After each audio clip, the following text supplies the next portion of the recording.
তরুণদের নতুন রাজনৈতিক দল জাতীয় নাগরিক পার্টির আহ্বায়ক হিসেবে নাহিদ ইসলামের নাম ঘোষণা করা হয়েছে। দলটির সদস্যসচিব পদে রয়েছেন আক্তার হোসেন। আজ শুক্রবার জাতীয় নাগরিক পার্টির আত্মপ্রকাশ অনুষ্ঠানে দুজনের নাম ঘোষণা করেন জুলাই গণ অভ্যুত্থানের শহীদ ইসমাইল হোসেন রাব্বির বোন মিম আক্তার।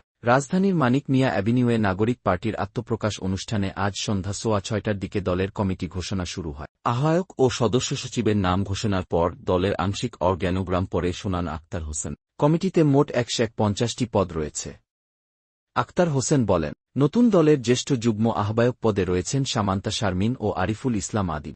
জ্যেষ্ঠ যুগ্ম সদস্যসচিব পদে রয়েছেন তাসনিম জারা ও নাহিদা সারওয়ার নিভা। মুখ্য সংগঠক দক্ষিণাঞ্চল পদে রয়েছেন হাসনাত আবদুল্লাহ এবং মুখ্য সংগঠক উত্তরাঞ্চল পদে রয়েছেন সার্জিস আলম। আক্তার হোসেন আরও জানান, নতুন দলের মুখ্য সমন্বয়ক পদে নাসির উদ্দিন পাটোয়ারি, জ্যেষ্ঠ যুগ্ম মুখ্য সমন্বয়ক পদে আব্দুল হান্নান মাসুদ দায়িত্ব পালন করবেন। পরে দলের যুগ্ম আহ্বায়ক, যুগ্ম সদস্য সচিব ও যুগ্ম মুখ্য সংগঠকদের নাম ঘোষণা করেন তিনি। আজ বিকেল 4:15